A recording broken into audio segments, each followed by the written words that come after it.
Municipal ಹೊರಗುತ್ತಿಗೆ ನೌಕರರಿಂದ ಪ್ರತಿಭಟನೆ. Municipal ಕಾರ್ಮಿಕರನ್ನು ಕಾಯಂ ಮಾಡದ ಜೀತದಾಳುಗಳಂತೆ ಕೆಲಸ ಮಾಡಿಸುವಂತ ಸರ್ಕಾರದ ನೀತಿಗೆ ಹೇಳಿದಿಕ್ಕಾರ. ಕೆಲಸವನ್ನ ಕಾಯಂ ಮಾಡುವಂತೆ ಸಿಬ್ಬಂದಿ ಆಗ್ರಹ. ತಾರತಮ್ಯ ಇಲ್ಲದೆ ಎಲ್ಲಾ ಮುನ್ಸಿಪಲ್ ಕಾರ್ಮಿಕರನ್ನು ಕಾಯಂ ಮಾಡಿ. ತಾರತಮ್ಯ ಇಲ್ಲದೆ ಎಲ್ಲಾ ಮುನ್ಸಿಪಲ್ ಕಾರ್ಮಿಕರನ್ನು ಕಾಯಂ ಮಾಡಿ. ತುಮಕೂರು ಮಹಾನಗರ ಪಾಲಿಕೆ ಮತ್ತು ಮುನ್ಸಿಪಾಲಿಟಿಗಳಲ್ಲಿ ಹೊರಗುತ್ತಿಗೆ ಆಧಾರದ ಮೇಲೆ ಕೆಲಸ ಮಾಡ್ತಾ ಇರೋ ಕಾರ್ಮಿಕರನ್ನ ಕಾಯಂ ಮಾಡುವಂತೆ ಹಾಗೂ ಸಮಾನ ವೇತನ ನೀಡುವಂತೆ ಆಗ್ರಹಿಸಿ ನೂರಾರು ಮಂದಿ ಕಾರ್ಮಿಕರು ಪ್ರತಿಭಟನೆ ನಡೆಸಿ ಆಕ್ರೋಶ ಹೊರಹಾಕಿದ್ರು. ನಗರದ ಡಿಸಿ ಕಚೇರಿ ಮುಂದೆ ಜಮಾಯಿಸಿದ ಹೊರಗುತ್ತಿಗೆ ನೌಕರರಾದ ಕಸದ ವಾಹನ ಚಾಲಕರು, ಒಳಚರಂಡಿ ಸ್ವಚ್ಛತಾ ಕಾರ್ಮಿಕರು, ವಾಟರ್ ಮ್ಯಾನ್ಗಳು ಕೆಂಪು ಬಾವುಟ ಹಿಡಿದು ಸಿಐಟಿಯು ನೇತೃತ್ವದಲ್ಲಿ ಪ್ರತಿಭಟನೆ ನಡೆಸಿ ಆಕ್ರೋಶ ಹೊರಹಾಕಿದ್ರು. ಮುನ್ಸಿಪಲ್ ಕಾರ್ಮಿಕರನ್ನು ಕಾಯಂ ಮಾಡದ ಜೀತದಾಳುಗಳಂತೆ ಕೆಲಸ ಮಾಡಿಸುವಂತ ಸರ್ಕಾರದ ನೀತಿಗೆ ಹೇಳಿದಿಕ್ಕಾರ. ಸಮಾನ ಕೆಲಸಕ್ಕೆ ಸಮಾನ ವೇತನ ಕೊಡಲೇಬೇಕು. ಸುಪ್ರೀಂ ಕೋರ್ಟ್ ತೀರ್ಪಿನಂತೆ ಸಮಾನ ಕೆಲಸಕ್ಕೆ ಸಮಾನ ವೇತನ ಕೊಡಲೇಬೇಕು. ನಾವು ಸುಮಾರು 10 ರಿಂದ 15 ವರ್ಷಗಳಿಂದ ಹೊರಗುತ್ತಿಗೆ ನೌಕರರಾಗಿ ಕೆಲಸ ಮಾಡ್ತಿದ್ದೇವೆ. ಸಮಾನ ಕೆಲಸಕ್ಕೆ ಸಮಾನ ವೇತನ ನೀಡ್ತಾ ಇಲ್ಲ. ಇಷ್ಟು ವರ್ಷ ಕೆಲಸ ಮಾಡಿದ್ರೂ ಪೌರ ಕಾರ್ಮಿಕರ ರೀತಿ ನಮ್ಮನ್ನ ಕಾಯಂ ಮಾಡಿ ಎಂದು ಸರ್ಕಾರದ ವಿರುದ್ಧ ಪ್ರತಿಭಟನೆ ನಡೆಸುವ ಮೂಲಕ ಆಗ್ರಹಿಸಿದ್ರು. ಈ ವೇಳೆ ಮಾತನಾಡಿದ ಆಟೋ ಚಾಲಕರ ಸಂಘದ ಪ್ರಧಾನ ಕಾರ್ಯದರ್ಶಿ, 10-15 ವರ್ಷದಿಂದ ಪಾಲಿಕೆ ವ್ಯಾಪ್ತಿಯಲ್ಲಿ ಕಸ ಸಂಗ್ರಹಣೆ ಮಾಡುವಂತಹ ಕೆಲಸ ಮಾಡ್ತಿದ್ದೇವೆ. ಬೆಳಗ್ಗೆಯಿಂದ ಸಂಜೆವರೆಗೂ ಕೆಲಸ ಮಾಡ್ತೇವೆ. ಆದರೆ ಸರ್ಕಾರ ಕನಿಷ್ಠ ವೇತನ ಅದನ್ನ ಕೂಡ ಜಾರಿ ಮಾಡಿಲ್ಲ ಎಂದು ಆಕ್ರೋಶ ವ್ಯಕ್ತಪಡಿಸಿದ್ರು. ಸರ್, ನಮ್ಮ ಹೆಸರು ಮಾರುತಿ ಅಂತ. ನಾವು ಒಂದು 10-15 ವರ್ಷದಿಂದ ಮಹಾನಗರ ಪಾಲಿಕೆ ವ್ಯಾಪ್ತಿಯಲ್ಲಿ ದಿನನಿತ್ಯ ಮನೆ ಕಸ ಸಂಗ್ರಹಣೆ ಮಾಡೋ ಕೆಲಸ ಮಾಡ್ತಾ ಇದ್ದೀವಿ.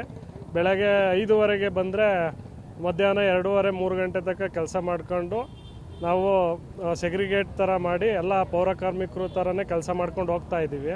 ಆದರೆ ಸರ್ಕಾರ ಏನು ಮಾಡ್ತಾ ಇದ್ದಪ್ಪ ಅಂದರೆ, ಪೌರ ಕಾರ್ಮಿಕರು ಬೇರೆ ನೀವೇ ಬೇರೆ ಅನ್ನೋ ರೀತಿ ಬಿಂಬಿಸಿ ನಮ್ಮಲ್ಲಿ ಒಡಕು ಮಾಡಿಬಿಟ್ಟೈತೆ. ನಮ್ಮನ್ನು ಅಟ್ಲೀಸ್ಟ್ ಕನಿಷ್ಠ ವೇತನ ಅದನ್ನು ಜಾರಿ ಮಾಡಿಲ್ಲ. ಅಲ್ಲಿಗೆ ಬದುಕಕ್ಕಾಗ್ದಲೇ ಇರೋಂಥ ಪರಿಸ್ಥಿತಿಯಲ್ಲಿ ಇದು ಮಾಡ್ತಾ ಇದ್ದೀವಿ. ಹಾಗಾಗಿ ಸರ್ಕಾರ ನಮಗೆ ನೇರ ಪಾವತಿ ತಂದ್ಬಿಟ್ಟು ಸಮಾನ ಕೆಲಸಕ್ಕೆ ಸಮಾನ ವೇತನ ಏನೈತೆ ಅದನ್ನು ನಮ್ಮ ಕಡೆ ಗಮನ ಹರಿಸಿ ಇದು ಮಾಡಿಕೊಡ್ಬೇಕು ಅಂತ ನಾವು ಜಿಲ್ಲಾಧಿಕಾರಿ ಅವ್ರ ಮುಖಾಂತರ ಮಾನ್ಯ ಮುಖ್ಯಮಂತ್ರಿಯವರಿಗೆ ಮನವಿ ಮಾಡ್ತಾ ಇದ್ದೀವಿ ಸರ್. ನೀರು ಸರಬರಾಜು ಸಂಘದ ಅಧ್ಯಕ್ಷ ಕುಮಾರ್ ಮಾತನಾಡಿ, ತುಮಕೂರು ಮಹಾನಗರ ಪಾಲಿಕೆಯಲ್ಲಿ ನೀರು ಸರಬರಾಜು ಮಾಡುವಂತಹ ವಾಟರ್ ಮ್ಯಾನ್ಗಳು, ಡ್ರೈವರ್ಗಳು, ಕಸ ವಿಲೇವಾರಿ ಮಾಡುವಂತಹ ನೌಕರರಿಗೆ ಸಮಾನ ವೇತನ ನೀಡಬೇಕು.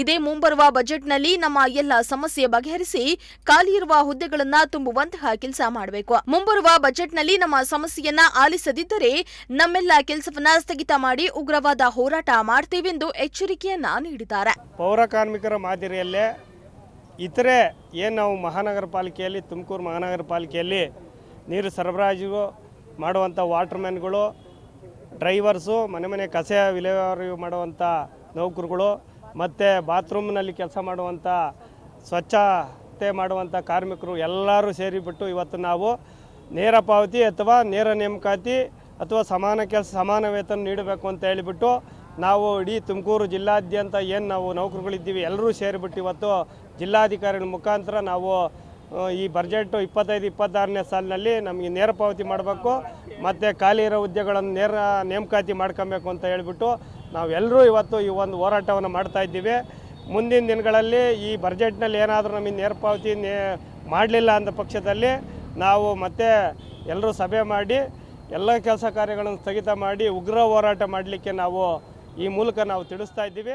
ಏನಾದರೂ ಮುನ್ಸಿಪಾಲ್ನಲ್ಲಿ ಹೊರಗುತ್ತಿಗೆ ಆಧಾರದ ಮೇಲೆ ಕೆಲಸ ಮಾಡ್ತಿರುವವರ ಕಷ್ಟಗಳನ್ನ ಅರಿತು ಕಾಂಗ್ರೆಸ್ ಸರ್ಕಾರ ಸಮಸ್ಯೆ ಬಗೆಹರಿಸ್ತಾರಾ ಎಂದು ಕಾದು ನೋಡಬೇಕಾಗಿದೆ. ಕ್ಯಾಮರಾ ಪರ್ಸನ್ ಸಂಜಯ್ ಜೊತೆ ದೀಪಕ್, ಪ್ರಜಾಶಕ್ತಿ ಟಿವಿ, ತುಮಕೂರು. ಮುನ್ಸಿಪಲ್ ಕಾರ್ಮಿಕರನ್ನು ಕಾಯಂ ಮಾಡದ ಜೀತದಾಳುಗಳಂತೆ ಕೆಲಸ ಮಾಡಿಸುವಂತ ಸರ್ಕಾರದ ನೀತಿಗೆ ಹೇಳಿದಿಕ್ಕಾರ.